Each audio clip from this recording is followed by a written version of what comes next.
Mesdames et messieurs, chers téléspectateurs, merci de votre fidélité à Farafara Nouvelle Tendance.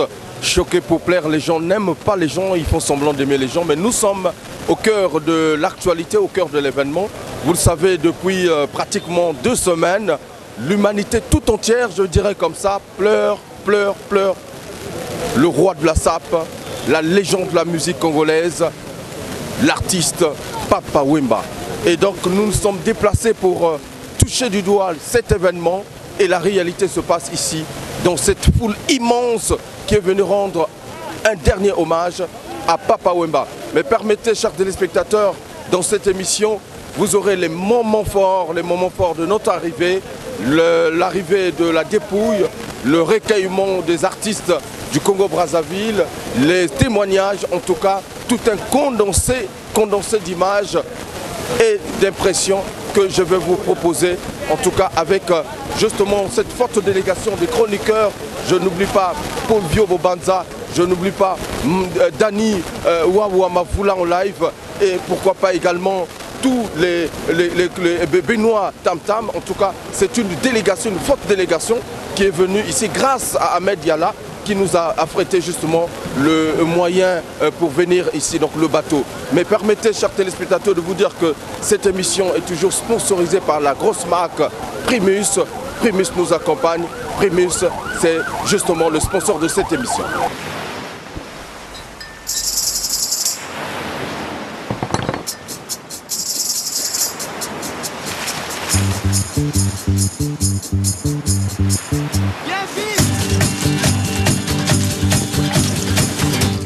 Tu te sens mieux?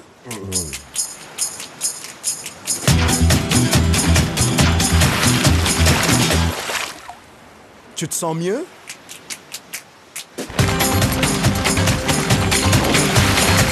Tu te sens mieux?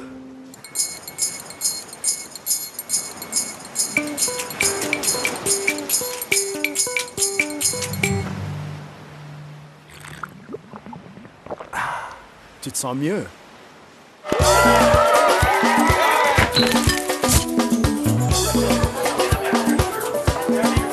Tu te sens mieux, hein? Rien ne rafraîchit comme Primus. Voilà, le vieux lumière Patoupaka au maximum. Je n'oublie pas Jodé Lekoudi, toujours dans la place. Primus était donc là, le sponsor de cette émission. Denis Abdallah, la main puissante de Allah. Je vous assure que les sapeurs ont volé la vedette des artistes ici. C'était la diaton, c'était les couleurs, c'était exceptionnel, mesdames et messieurs. Je vous propose en image quelques démonstrations, du moins, voyez et vivez les moments forts de notre séjour ici à Kinshasa. C'était formidable.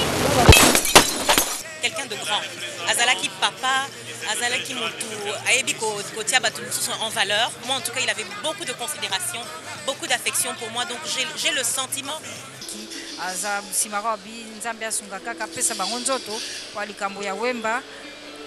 Alors, ça c'est... La vie est belle. Il a joué avec Papa Wemba dans La vie est belle. Évidemment, c'est un frère. Ils ont organisé en Côte d'Ivoire. Et ici sur place, il y a le ministre de la Culture et de la Francophonie, Maurice Kakou Bandama, qui a conduit une forte délégation de la Côte d'Ivoire, accompagné de notre ambassadeur de la République démocratique du Congo en Côte d'Ivoire. Il y a également une forte délégation que tu venais d'interviewer ici.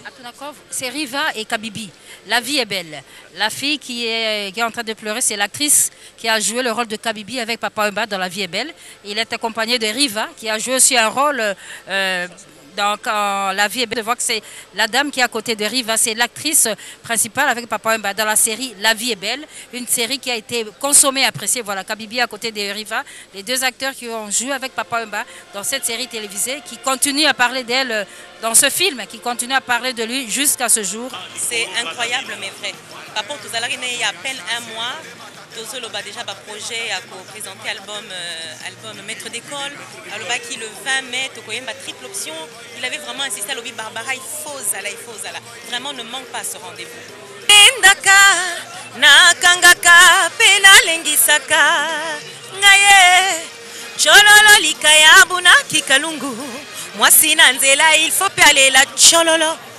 Mabele ezalaka na puissance ya kwa tirer babengi pesanteur et bongonga avec triple option pesanteur pour un paiement na bendaka na kangaka pe na lengisaka na miebi yango na leli Papa Wemba mais vraiment ton père de Penza un grand na évité bato ebele bazali ko ignorer Papa Wemba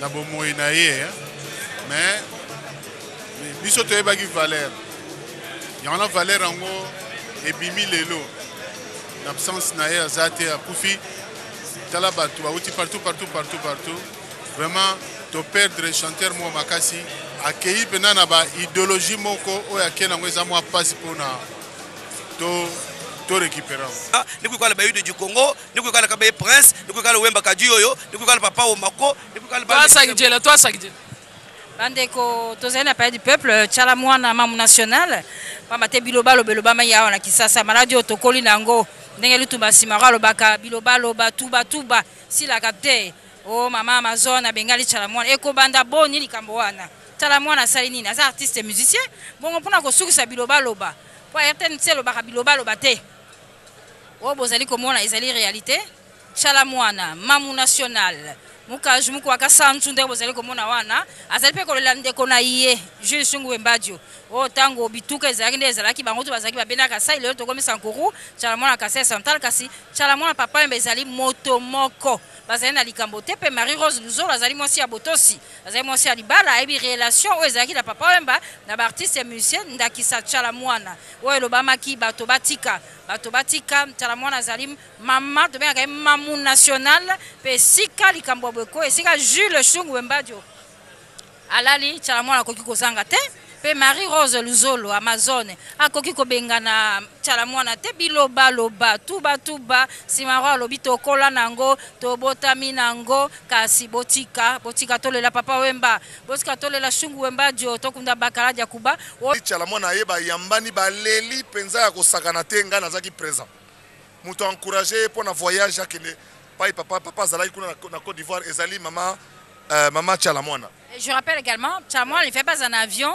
Oui, qui n'est qu'à Bijan pour qu'on papa parce que nous autres, justement parce que maman Tchala mwana coca qui tellement tel à papa, il ne fallait conduire délégation. Pourquoi tu check maman Tchala mwana en avion? Parce que Bobo sur la carrière à maman Tchala mwana et bandaki na Côte d'Ivoire, Abima na Côte d'Ivoire. Donc présence n'est pas nous encore à papa qu'on a na Côte d'Ivoire. Et le gars c'est la symbolique mon ya makasi. Il y a tu check un avion mais le même soir elle a fait un malaise territorial to boy sous ma deuxième gambo. Akende te atikalaki akende sukunate donc image wana yango wana biloba loba tuba botika yango tokunda papa na ndenge longo bani 14h chez Franco Guy Weber Mayo Eddie Mavomo Franco lui-même et moi on a vu débarquer Jules en pleurs en sanglots presque il était effondré il est venu demander à Franco de tout faire pour faire revenir à la raison surtout le musicien Dindo qui venait de quitter. 3 jours de deuil pour pleurer Papa Wemba, Bakala Diakuba, tchala mwana Mamu Tchala. Mama Amazon s'adressa ki na ngai te et abengadi ngai pete ngane tozana problème te. Malheureusement nazalaki sima ya oyo azaki concerné disons Papa Verkis comme quoi que alien komona Verkis te alien komona Koffi Olomide te. Azako yebisa na Papa Jossar ayebisi ye même yepe olia baluka yebisa ye mu azaki coincé et bon tango ya kei ye alingi pa kenda ko embrasser ye aboyi tango pe na moni bonga na bangi na bitika na leka na tango susu na ya kozwa pe la même chose mais na zwaki na ndenge ya mabete même ata soki abengana ipenga na zwa ndenge ya mabete. Je comprends peut-être ça na ba raison ne mususu. Mais ndenge ekei tout ça batu mingi ba critiquer yango nde na ye ba bengi singa ba lobi no mama yaka ye moko moto abenga bien naza no problème te. Ngana zaraki na problème na batu mususu na problème na yo te. Vraiment batu balimbisa ngai ba comprendre te bon comme tu étais là likambo la tiyo mais eza na yo te. Eza likambo ezali alobaki pona Verkis amona yete nde maroba mobile na wuti kotika mobali na alobaki ye verkisi na Koffi Olomide alingi te yango nde ayebisinga. Merci maman, merci beaucoup. Mingi a kolobezate, alors ba témoignage on appelle ça phénomène Gamamakanda très éploré, très éprouvé. Naslina koka sangwaliwa ya papa Wemba il n'a pas akoka kite Werason. Pale la papa Wemba ke liboso, papa ke sikoyo, papa Wemba sali wenge boye pona nini papa Wemba bana wenge balemba ki ete tango nyonso kama papa Wemba wenge muzika, wenge BCBG, le clan wenge, Adolphe Dominguez, Manda chante, ingénieur Blaise Boula, bana nyonso wenge balemba ki papa Wemba te, bongo Wemba di yo akei atiki pasi, atiki libulu na motema, atiki pasi na motema ya bana wenge ya Werason oyo tisi kwa azali kondima te. Ata ko ba boni nde bozali komona papa Wemba azali wana na kati ya sanduku nde babongisi kasi Werason na motema na aboyi kondima ke ekumanya ke bakala kuba atiki wenge oyo bango bazali ko tutela tolo soki likambo yindi ba ke papa Wemba azali bongo papa Wemba sali boye pona nini papa Wemba atiki wenge papa Wemba kei atiki wenge na pasi kasi Werason alobi liwa papa Wemba esukisi lisolo ya papa Wemba te liwa papa Wemba esukisi miziki ya viva la muzika te bango baleki ya papa Wemba o bandimaki te kulutu ya bango batosaka o balandelaka soka alobi batosaka ezali bon papa Wemba atako akei na posoto na nzoto kasi Wemba di yoyo le kuru yaka bakala dia kuba notre père sur terre maître d'école azali na bango ndenge tozali koloba boye les hommages à papa Wemba continue. Le clan Wenge va nous rejoindre sur le plateau avec Werason. Jules Massoua, les amis de papa Wemba sont ici avec nous au Palais du Peuple. Je rappelle, sur instruction du chef de l'État, le deuil de Mouzé Foulangenge continue jusque demain à 9h. Moi,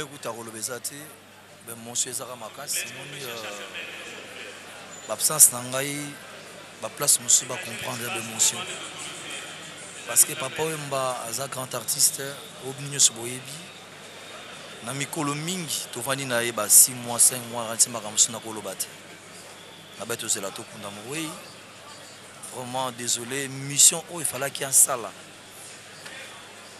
o tant toujours sur na ye asali ngoti c'est-à-dire souci à papa Wemba mingi ba artiste va se retrouver na ba droit na bango tono sur la makamba bien pour un artiste on dirait tito sur la makamba on dirait yemoko aïbara likambo boye un jour le boye la ebo oh yala kitam suna lali atindi bala musanga na 7h photo kena ba ministère tout monde ba autorité bit susune zalega noto bongisa nzela ba ministère côté droit d'auteur et puis azaki grand artiste yepenazi ayaba ki métier wana bon luana il est presque ngaku na le bill mais entre nous bachuna l'idée baleki papa Wemba na mukolo bazobeta musique mama nous di bango toto beta na face pas mal il y a beti 3 heures de temps na beti 2 heures de temps le papa Wemba zalaki non pour nous servir artiste congolais les loyo en tout cas vraiment monde entier zolé la papa Wemba na senga le bamona ba ki meza la calme za la to kunde bo malam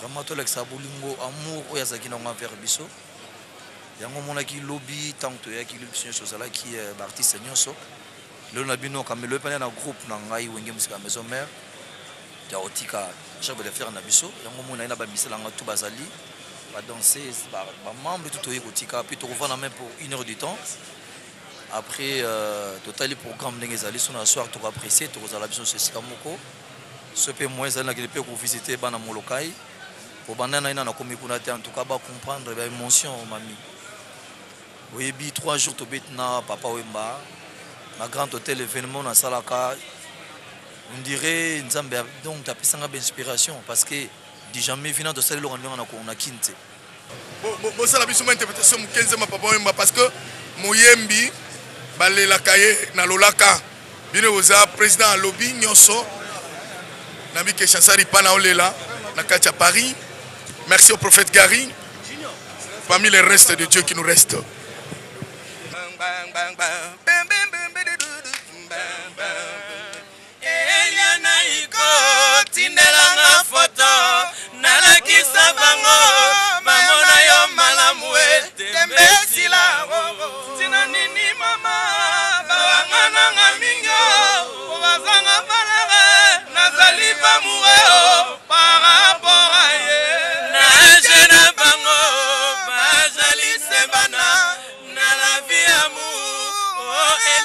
chien, vraiment sérieux. Mokolo yokoya, na kozela yo na njilio, na plana ya via, na tambwisa yo Kongo mobimba, tilubefu, yo yo yo yo yo yo yo, Elie. Akina tuna motene bo, sani bato bazala ki ebele oro. Bambandaka nyeo Utwa mawa lelo na lalite oro Mwalo lendo nzembo ezero Utwa lelo kote linga susi oro Na miziki ya viva na kobina oro Na moni yo na eseresele oro Na linga kina tuna motembe bo Soni bato bazala ki ebele oro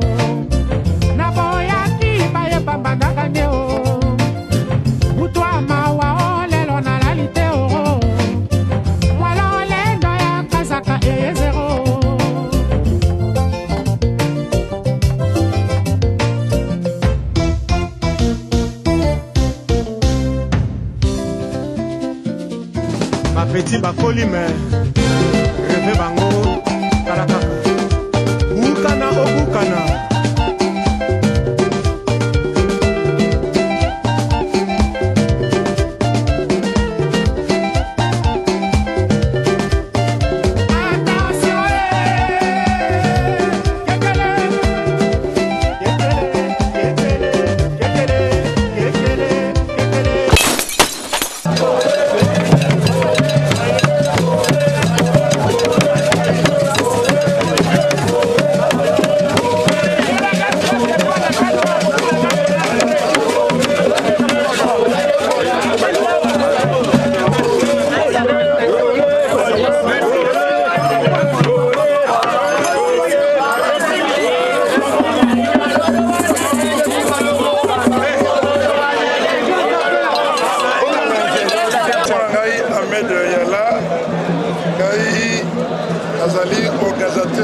festival international ya sabologie féminine oyo esalamaki na Brazzaville. Yango wana lokola parrain nango ezalaki Papa Wemba oyo ahonoreki biso na présence na ye. Eza tout à fait normal que lelo lokola atiki biso il fallait donc bana ya Brazzaville base mobiliser mpe bayaka korendre ye politesse wana mpona koya korendre bahommage ya suka. Balobi Papa Wemba azalaki na ya bilamba na balobi lisola bilamba eza lié na Congo Brazza. Moi lisola ngo ezalaka nini? Papa Wemba ayaka na Brazzaville na festival international ya sabologie féminine na volonté ya Nzambe oyo ayebaki te ezalaki mikolo ya suka yango na ye mpe apesaki batémoignage na ya suka ya liboso biso tobenga yango les 4 sauts les 4 cachets oyo Papa Wemba atiki na Brazzaville alobi ya liboso ayi kozwa diplôme na ye en tant qu'icône impacteur de la SAP, autrement dit, le plus grand sapeur de tous les temps, Papa Wemba, Nabomo Inaye. Kami Balé a témoigné à lobby Brazzaville, les alliés, appelé à sa place SAP et Banda. Yami Sato a confirmé à lobby Ahmed Yala Onga Nazali, Nazali le plus grand sapeur du monde en croco et en piton. Tissuté, croco na piton. Yamine a consacré Ben Mukasha comme le créateur de la sapologie. Ce qui est la sapologie, c'est ce monsieur qu'on appelle Ben Mukasha. Ce qui est la sapologie, il est inspiré ensemble. Ma 4 cachets wana ma bengo indélébile botika la jamais kolongwaka parce que Papa Wemba kosonga les sous-soutés on a rechargé parole donc ma wei bato sayango donc tina yango mona Papa Wemba c'est le plus grand sapeur de tout le temps sap égal à autres ya moto donc moto fola te pi bolanda yeboy bake kolata ezali instruction ya Nzambi Nzambi moto alobi na moto zwa poso ya nyama lata yango na ngai naza spécialiste na poso ya banyama ya crocodile na ya piton donc natosaka ordre nini ya Nzambi. S'il vous plaît, descendez s'il vous plaît. Nous sommes à King, nous sommes honorés. Fara Fochel Decibel, nous sommes à King, nous sommes honorés Papa Wemba.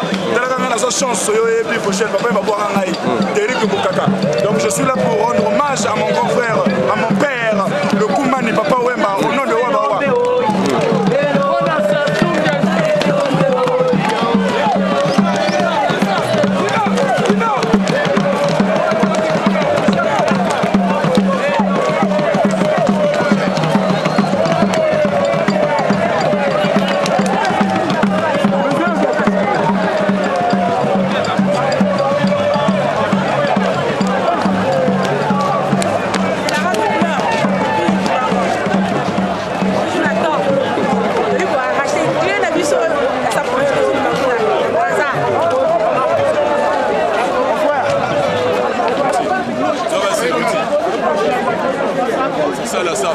Le contrat de Pereira, ça peut avoir une dimension exponentielle. Mais je dirais une chose, aujourd'hui, on vient de perdre une icône, un acteur de la SAP qui est le vieux Papa Wemba. Parce que par ses chansons, il a toujours valorisé les vêtements des grandes marques et de la haute couture. Regardez comme contrat de Pereira. Je suis en Serruti, je suis en chemise de cérémonie. Regardez l'hôtel, je suis en Lacoste, les chaussettes en Hugo Boss. C'est ça on appelle s'habiller avec l'harmonie de couleur. Docteur Liman.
J'espère que ça va bien.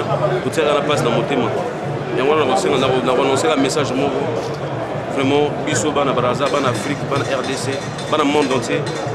Vraiment tout l'ingana. Message minga amour, tout l'ingana. C'est très important tout l'ingana. Tu as été le dernier à avoir joué avec Papa Wemba en featuring. Justement, comment t'es arrivé l'inspiration d'appeler Papa Wemba dans cette chanson-là? Franchement, l'idée, parce que déjà, Papa Wemba c'était parmi mes idoles et tout. Donc voilà, j'ai compris une chanson et c'est comme si c'était déjà écrit, c'était le destin quoi. Donc j'ai eu le numéro de téléphone de Papa Wemba par correspondance avec Noël Moutavo. Il m'a passé son numéro, après j'ai appelé Papa, je me suis présenté, et après directement il m'a donné rendez-vous et c'est comme ça que ça s'est passé quoi. Voilà. Alors donc c'est-à-dire que tu es profondément touché par la disparition de cette légende. Vraiment, vous ne pouvez pas imaginer quoi. Je suis vraiment touché. Moi et mon groupe, moi et tous les artistes de Congo-Brazzaville, on est vraiment touchés. Donc, comme on l'a dit tout à l'heure, Bolingo, tout le monde mingi, Nzamba, Azana et place à accueillir, vraiment que son âme repose. Non, de manière générale, la musique à vie, on a tiré son héritage. Pendant la son, il y a des bosses, si on a sorti la Mokili, on a tiré son héritage à Kitoko. On a un biseau, petit, on a tiré. Donc on tire là toujours pour s'inspirer de la musique pour qu'il permette de se faire tout ça dans le sol. Est-ce que inspiré yo na kati ya carrière na yo en musique Papa Wemba? Non, on a pénal d'espoir, on a pas aligné ma descendance. Moi je suis fils qui s'est mené à feu et à son âme. Lui-même, Kester est un fils de Papa Wemba. Donc du coup moi je suis petit-fils de Papa Wemba. Voilà moro. Donc tout ça va aligner mon corps. Ya lobaki tokolelanga na loyembo bolelanga na bilamba bakoma oti. Papa nango. Mais quand les gens ont mouvement na Brazza au salon mais deuxième. Donc regardez. On a besoin de la vie.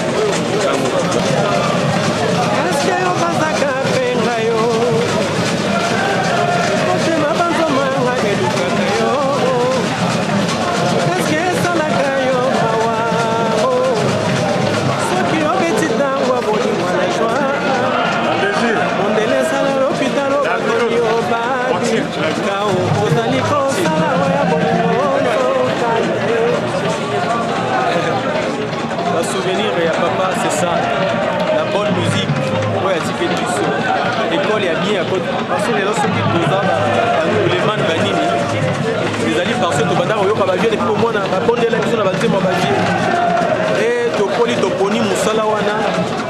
tosangami tokomi bacollègue mais vie azalaki kotia différence te entre mwana mokolo mwana mokie na mokolo tokosoana le rôle ya moninga conseil toujours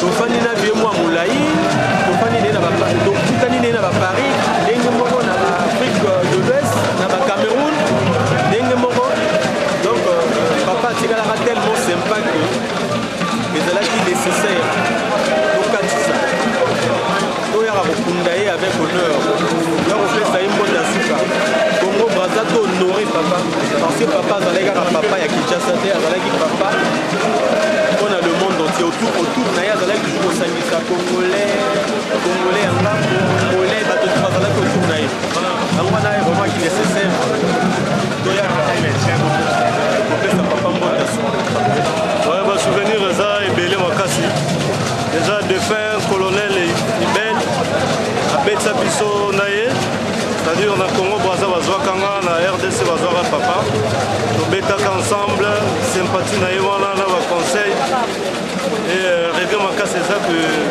totikali koyemba na bio te ndenge nalingaka bon donc esalinga vraiment mpasi mingi mais je crois que epesa biso mpe leçon bada artiste ke koyokana eza important toyokanaka tokutanaka kaka te ntango moto akufi epuis na bakonzi bahonoraka baartiste ntango bazovivre mpe moto omonika asali bien ohonore ye mpe atitre posthume wana azomona te vie déjà asali daichu azomona te makambo te ezoleka azomona te mais ils sont vivants si bakosala ye bongo je crois ekozala bien quoi.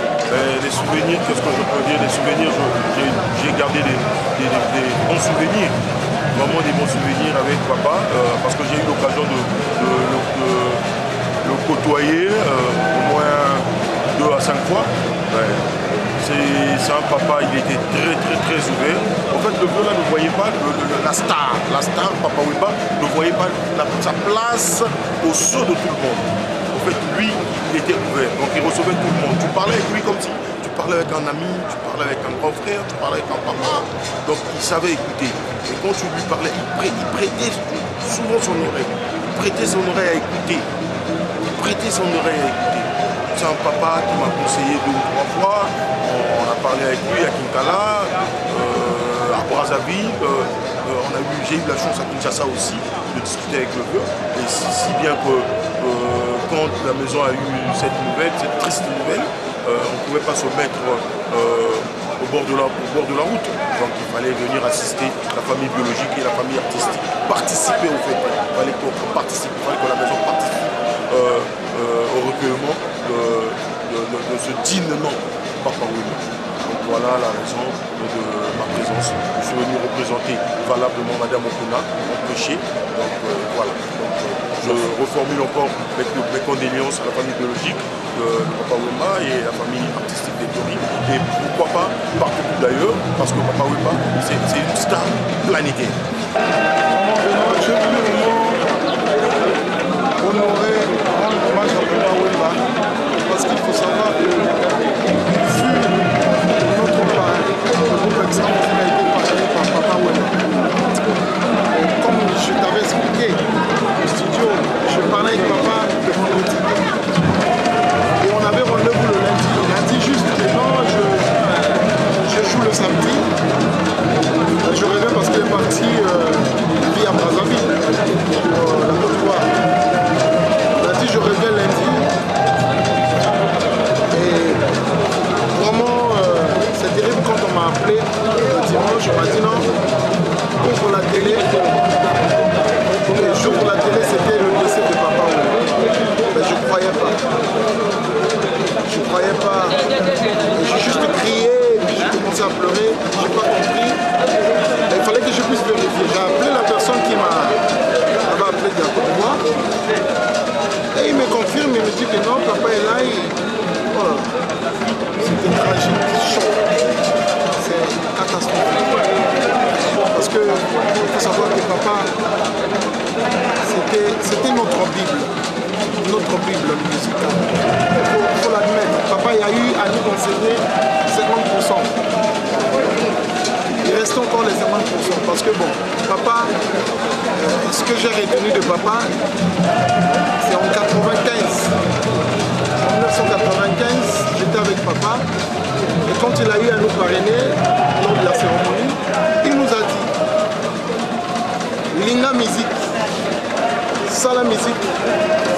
salela yango. Les trois choses. J'ai écrit, c'est quand tu viens chez moi, tu verras que j'ai écrit quelque part, on a musique, ça, et c'est ça que j'applique tous les jours. Mais je suis sûr qu'il n'y avait pas que ça comme conseil. Il y avait plus. Mais bon, c'est vrai que j'ai eu un peu le temps. Là, je viens de voir encore maman Amazon. Je me rappelle quand j'étais venu chez papa, on a mangé, on parlait de tout et de rien. Ah, je suis triste, très triste. Je tiens à le dire que l'Afrique a perdu un grand homme. L'Afrique a perdu une icône. C'est une grande perte, ça. Cette perte, elle est catastrophique. Et c'est toute une bibliothèque qui s'envole. Et de Papa Wemba, je garderai de lui un souvenir d'une personne très généreuse, d'un grand homme qui savait mettre chacun sa place, qui avait la considération pour tout le monde. J'ai eu à collaborer avec lui depuis les années 94, à faire au moins une dizaine de productions avec lui. Je garde aussi un souvenir d'un monsieur très professionnel, qui négligeait personne, qui était un grand conseiller, qui encourageait. Et ça, pour moi, c'est une grande chance. Aujourd'hui, qu'on le perd, jusqu'à maintenant, je n'arrive pas à croire, j'en reviens pas. Et je me dis, cela doit élever un peu à tous nos artistes qui sont là, qui sont vivants. Ça puisse les élever à être unis, à être solidaires, à éviter un peu tous les polémiques. Parce que finalement, on se rend compte qu'on est très peu de choses dans la vie. Et Papa Wemba, aujourd'hui, nous le prouvons encore qu'il était grand. Voyez-vous comment le monde a bougé, voyez-vous comment on parle de Papa Wemba, de sa mort partout. Mais ce métier était d'une grande humilité. Il était très très simple, il ne se prenait pas la tête, il faut le dire. Et c'est une grande perte, il faut le dire. Mais je me dis, à travers son art, à travers ses œuvres, l'artiste restera vivant.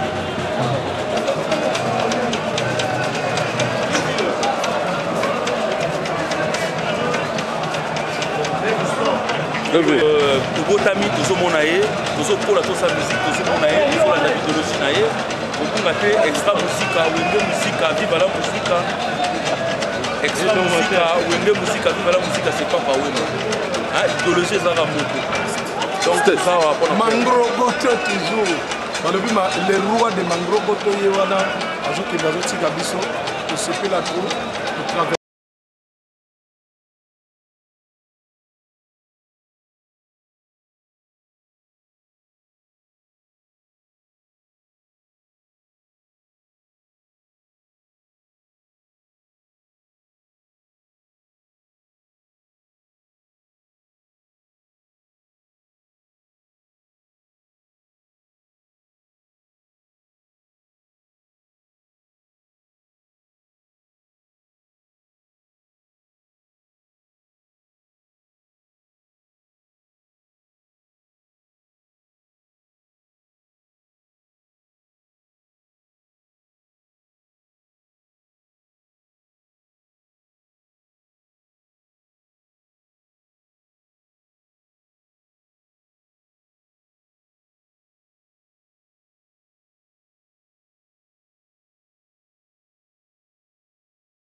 alinga soutenir le monde entier.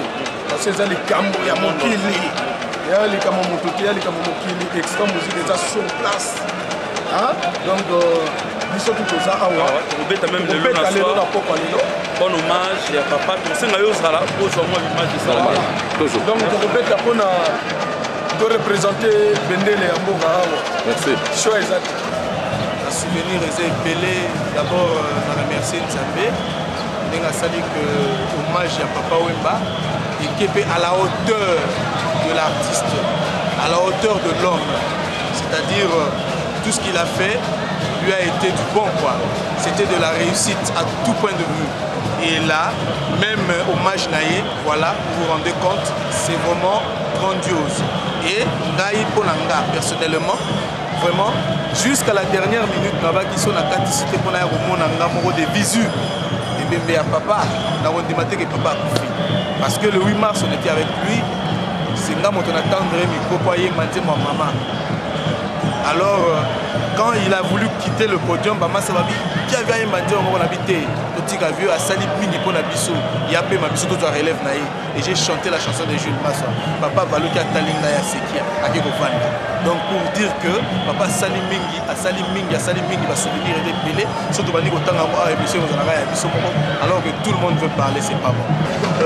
D'abord l'humilité. C'est un monsieur qui était très humble parce qu'il était ouvert à tout le monde. Vous savez, Papa Wemba était déjà leader, mais il s'était approché auprès de Taboulé pour apprendre encore. C'est un exemple très capital pour nous, c'est-à-dire que la jeune génération musicale, ceux qui viennent, comprendre que c'est dans l'humilité et l'amour qu'on peut travailler. Et ça, c'est d'abord un. Et puis, dans un esprit d'ouverture, parce qu'il laissait à tout le monde le temps de s'exprimer.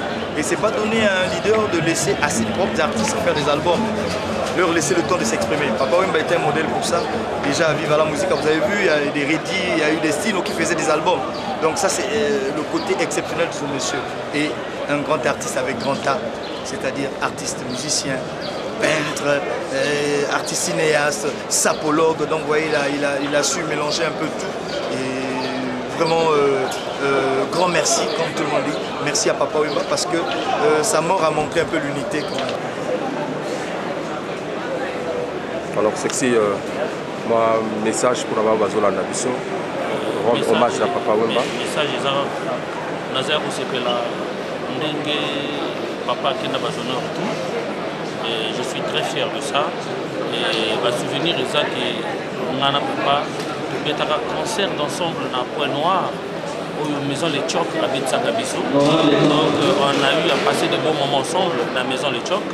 Et voilà pourquoi on a eu honoré Papa dans le chargement de fleurs, Nengue Ségué. Nous avons Azwa, que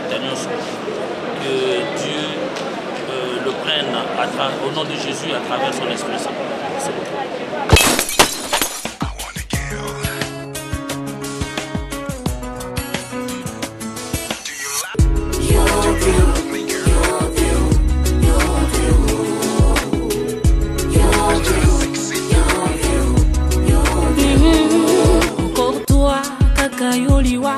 Obotoli biso papa y a pas de mots pour décrire notre peine. Somo trop. Abijuzala ki mobembo on est commis aux engate. Liwe yo moibie oyo omemie wanateo. Ola kite okena yo tala totikali sebongo. La vie est belle yo moto yembae. Tala lelo tozangisi yo Abijuzala ki mobembo on est commis aux engate. Liwe yo moibie oyo omemie wanateo. Liwa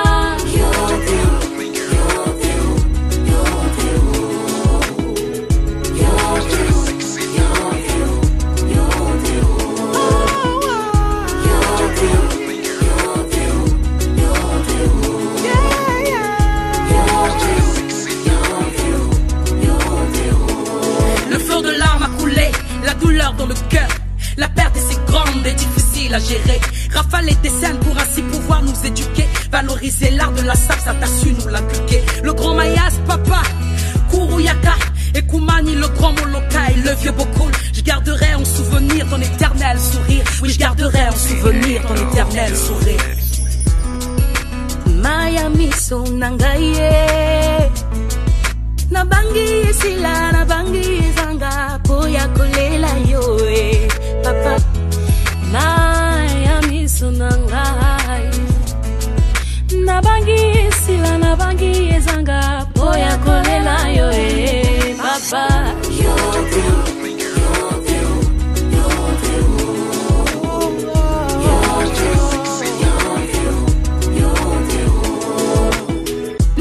Bona nini osali biso buye Ozwi biso papa pe okena ye Toleli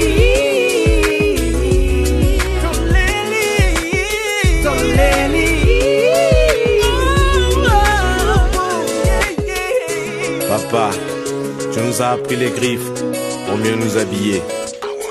Avec ton départ, le mal à nous se greffe, on ne saura plus s'égayer.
Ça va.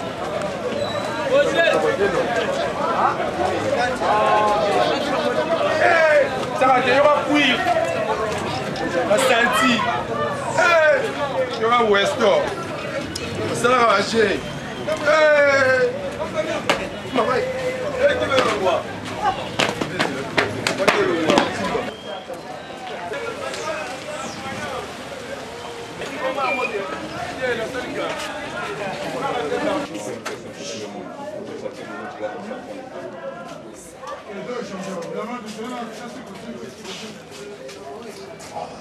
awa tokoloba mingi te po tozopresente kaka place mpenza histoire yango ebandaka do baacteur nyonso tu wana oyo omonaka o bakester je sais pas de bipoli badebaba banani c'est ici je vois. Pardon. Donc village Molokai oyo kaka village Molokai ya papa c'est là. Et moi je suis aussi hein, malgré que bon je suis pas bien en forme parce que j'ai trop de soucis de mon père.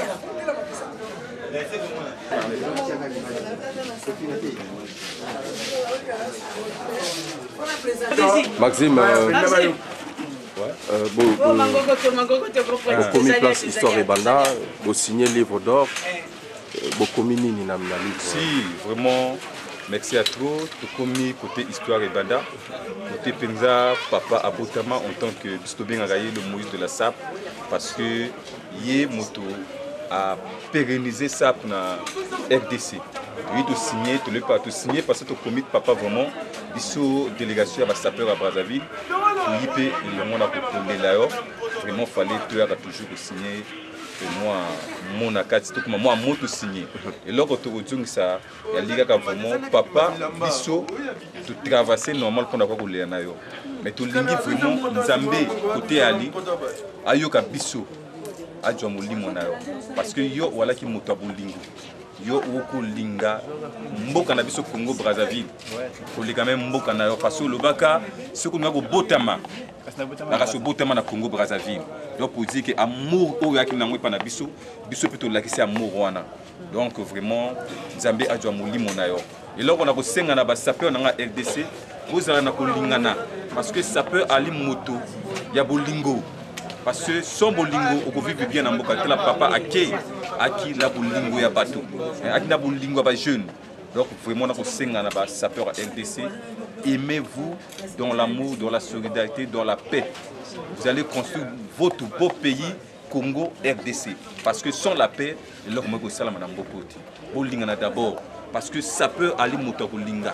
Bolinga lamba, linga penzout nayo, linga moninga, dégomi linga yo moko. Donc c'est ça, le message qu'on avait à dire, c'est ça. Vraiment, nous les sapeurs du Congo Brazzaville, on vous aime beaucoup. Congo Brazzaville, Congo Kinshasa, et liga mboka moko. Lubango, tout linga tout diviser mboka les deux Congo là. Même si Oyeleka oublie ça, tout le tout construire nous la jeunesse de demain. Tout le tout l'accepte pas bana autre potama pour lingoana. Parce que sans Boulingwana, tu peux faire le que Dieu bénisse les deux Congo Brazzaville et Congo RDC. Merci. Elle est là. On est là d'abord. Moi, je suis place. Moi.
nanga Maria Rosa azali emiweo ya masculin azali féminin ya vie nanga azali seni nanga achange ta sensiance nanga akomisi yango eska ça va azali lettre S au milieu ya deux voyelles achange son akomise na Jules Chungu Embadio akomisanga papa na Joe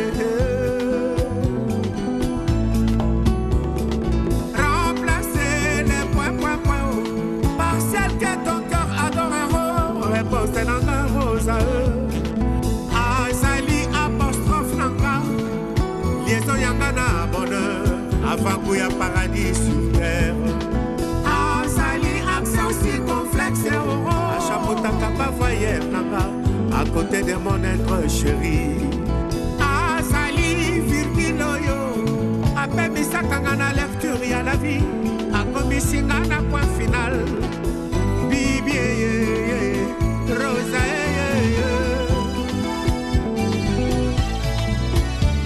muraille blindé ya motema nanga Rosa oyo susi ekokaka te koperce clôture en métal ya amour nanga Rosa Maria Rosa Rosa oh yeah oh nalela yo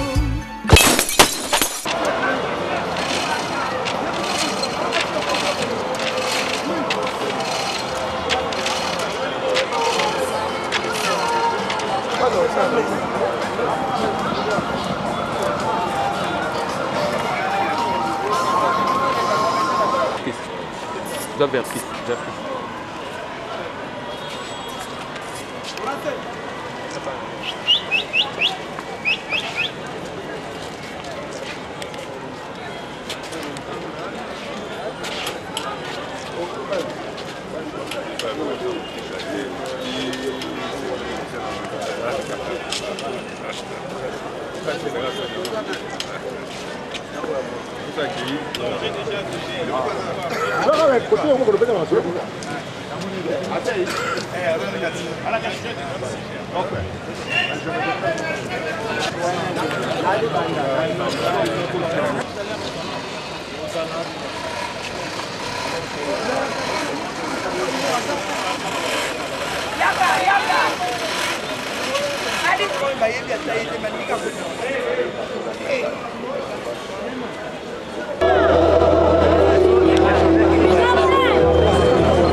Mes frères, mes soeurs, mes filles,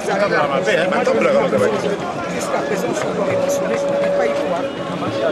Et par rapport à ces moments que vous avez à communiquer avec l'artiste, qu'est-ce que vous avez exactement que vous pensez? Parce que l'artiste lui-même, il y a quelque chose que vous avez retiré de cet artiste. On y pense à j'ai lui à toujours être humble à son prochain et toujours être attentive et à l'écoute des autres. Et le plus grand plaisir que papa m'a fait, c'est m'avoir parcouru le monde.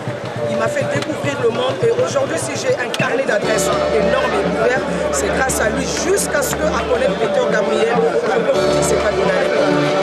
Donc, ce monsieur qui fait partie de l'icône, c'est mon père. Il m'a toujours fait du bien et lui-même, il a toujours été à mes propos. En fait, il a été un père pour moi. Quand j'avais besoin de lui, il était toujours là. Que ce soit à Paris, que ce soit à Kinshasa, que ce soit à Brazzaville, que ce soit partout. Quoi que se passait là où il était, quand j'avais le numéro de téléphone, j'appelais. En tout cas, si j'avais un problème, en tout cas, il était là pour moi. Vous vous rappelez à celle-là? Vous savez, les personnes qui ne me reconnaissent pas, on sait que c'est les arbres au Babotamilelo. Pour moi, dans la génération là, ou dans la génération à BGBSA, la foyer Bangaï. Aladi Djambo, Navokati, est-ce que Foridol, Banzemo Zembele? Donc, Joe,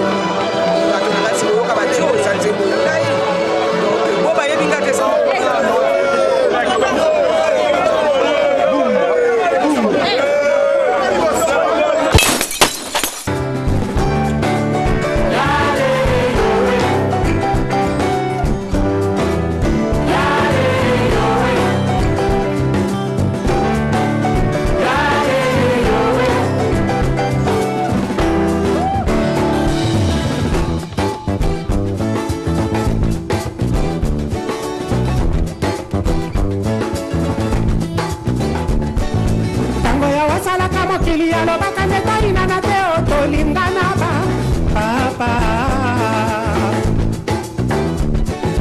ntango ya wasalaka mokili alobaka nde tobamana te omultiplie onuba mama aloya wakelaka moto na image na yego mupe na zuzi kalaka na mongamba molakisi na monganga aloya wakelaka moto na image na yego alanga zembo na mobini mwasepe na lola bikelamo ya mokili yare yowe yare yowe mboka maka eye yare yowe yare yowe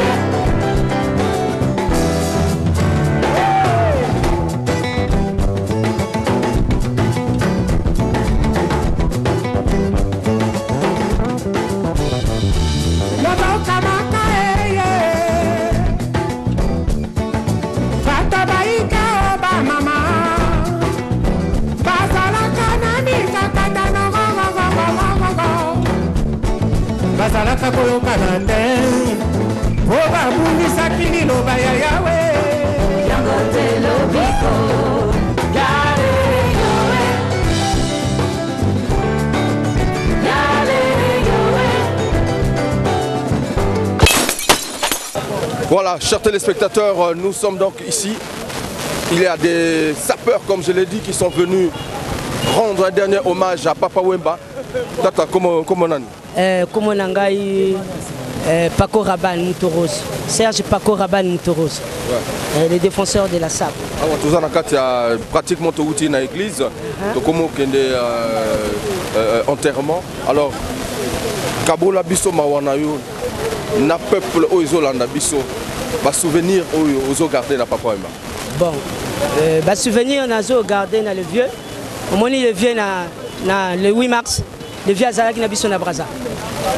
Vandi na biso na Braza, to sepele longo na ye na Braza et to vandi via vandi na biso na Braza to beti conseil malamu te makambo te salami bien. Et vieux subitement à Zongi et to yi ko joa nouvelle vieux à Koina na Abidjan. Donc ça là biso passé. To koko garder passe na Braza te, il fallait to kata awa. Toyaka pona tokunda vieux elongo na bande ko na biso congolais ya ngambo na bande ko na biso congolais ya ngambo na ba biso passer toi mboka toza pembeni to ali vraiment pembeni to ali le plus mboka le plus proche donc il fallait kaka to koma la Braza et to koma la Kisasa to sepsa baninga ba congolais bazali. En tout cas merci Papa Wemba Lobaki bolelanga na bilamba bolelanga na loyembo. Et les sapeurs ont démontré, les Japonais également, Japan, Bazali Awa, Tata, Pepele. Ouais, pesa sango na ba. Na ega ko pesa ka sango, biso to ba kino to beta ba Brazzaville, to ko beta na bato to ba out Europe. Ko Papa Wemba yango des fois te poso to na kanda mabe donc ba ko satika ko kosa biso nde to na ba chaussure au Brazza au Belgique. Au staff guerrier combattant à Bandal. Merci beaucoup. En tout cas, pour Nabilamba, donc, il a dit je ne suis pas parti, je suis juste de l'autre côté. Retrouvez-moi dans mes œuvres, retrouvez-moi dans tout ce que je vous ai légué comme héritage. Mesdames et messieurs, chers téléspectateurs, c'était donc Farafara au cœur de Kin Label, justement pour rendre un hommage mérité et exceptionnel à Bakala Diakuba, 100% star. Papa Wemba, la star mondiale qui est parti, paix à son âme. Mesdames et messieurs, c'était donc Hugues Vogel de Cybèle, grâce à la dextérité de Danny Wawa, toujours au maximum. Voilà, Danny du Nord, toujours 100%. Et Armel, Toupena, toujours Armel Koupena au maximum. Et Paul Vio, Namnitoyo, Obazolanda Bisso, Toye Awa. Je pense que vous appelez à souvenir, il y a ma casse, c'est pour Papa Wemba. Non, celui-là encore, ça c'est le papa. Bivogel. Si vraiment il y a des artistes où on a milité, et le Papa Wemba, si vraiment tout à la rater. Une personne qu'on peut appeler, même le papa, on a besoin. Je suis allé chez lui à domicile. Mais je dis, j'hésitais un peu parce que je me suis dit, bon, vu son rang, papa Salanga jingle l'émission. Il partait là quand on a dit viens, beaucoup. N'a rien dérangé. N'est qu'à pour les vieux. Viens, n'a rien sans moi bord ya comment. Toquer la piscine. À répéter la moto qui est dans l'école. Et ça, il m'a trop. Mais, Rogel, il y a quelque chose de très important qu'il faut vraiment te signaler dans Banamaï. Va comprendre que toi, la méchant. Toi, la méchant parce que vous vous imaginez, mesdames et messieurs, nous avons fait la traversée. Remercions la dextérité de Ahmed Yala qui a mis les moyens pour affréter ce canot. Mais, sauf que, tous en Akanda, parce que nous sommes la crème de la chronique musicale congolaise. Nous ne faisons que ce métier du début jusqu'à la fin de l'année. Et le gouvernement débloque 50 millions de francs CFA. Et ces sous-là sont déversés par des artistes musiciens. Mais nous sommes là, logés, nourris, donc c'est une galère. Malheureusement, toi, livre vraiment dessus. Soit qui ministre de la Culture, vraiment nous le félicitons. Valeur chroniqueur, c'est nous la crème de la musique congolaise et la culture.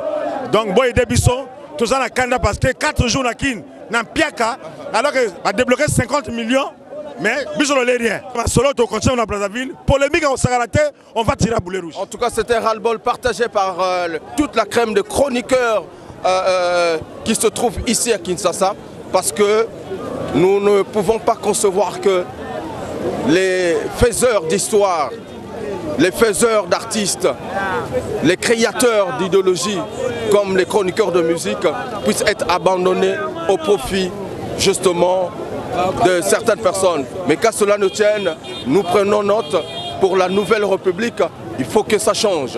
Mesdames et messieurs, nous ici, on ne fait que le même métier du 1er janvier au 31 décembre.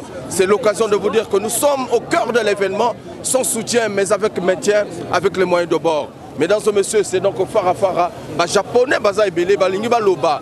Mais awa, nayebi que Bilamba et Zoloba. Mais la ligne quand même que témoignage, il y a Bino pour le peuple à Congo, Brazzaville, au Bazolanda Bino, parce que Papa Wemba Zalaki Motabatotu.